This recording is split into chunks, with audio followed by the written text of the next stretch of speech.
continue with the second part, memory unit. Actually, we are proceeding with a memory unit, and after the processor read the instruction and reads or write the data from to the memory during the execution of program. In simply theory, instruction and data could be fetched one bit at a time in theory, but in practice, a group of bit is fetched at a time. Single time we can fetch a byte, or 8 bit or 16 bit or 32 bit, means a 1 byte, 2 byte or 4 byte. Likewise, group of bits stored or retrieved at a time is termed as word.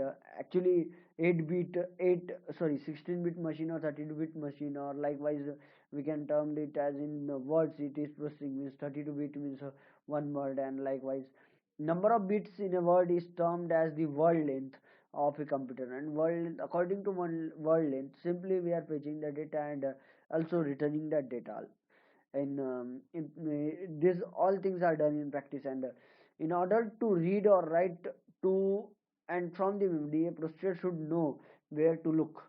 Means it is important to look which part, means to where to look that data, and that are the addresses.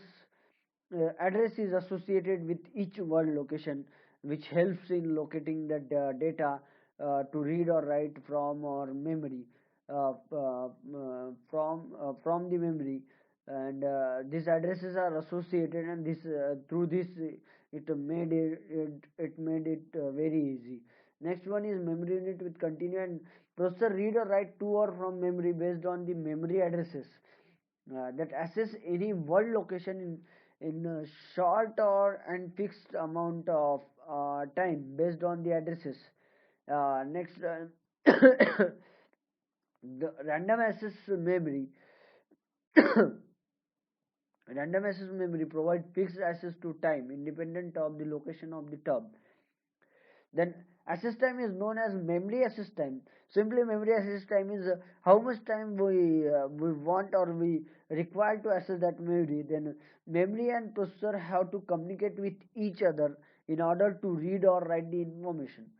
In order to reduce the communication time, a small amount of RAM known as cache is tightly coupled with the processor. And a modern computer has 3 to 4 levels of RAM units with different speed and sizes, where fastest size is known as cache and slowest and largest known as main memory. The next one is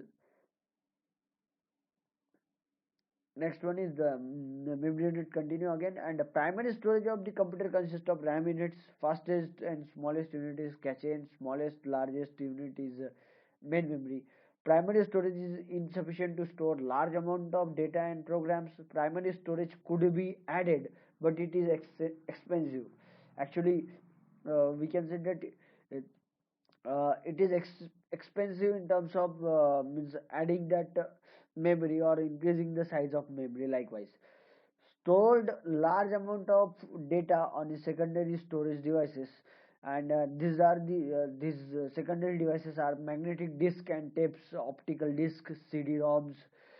The We can access to the data stored in the secondary storage in slower manner, but take advantages of the fact that some information may be accessed infrequently. You can infrequently access any information that is stored in that part in secondary memory. Cost of the memory unit depends on its access time. Lesser access time implies higher cost. So that we can say that cache, it requires lesser time to access, and it is more and more costlier than, we can say, the hard disk, which implies highest time but having low cost. And likewise, this hierarchy is of memory. The next one is arithmetic and logical unit. In this, operations are executed in the arithmetic and logical unit, ALU. Arithmetic operations such as addition, subtraction, logic operations such as comparison of numbers, these all things are done through ALU unit itself. It performing arithmetic operations as well as logical operations. And likewise, in order to execute an instruction, operand need to be brought into the ALU from the memory. Operands are stored in general purpose registers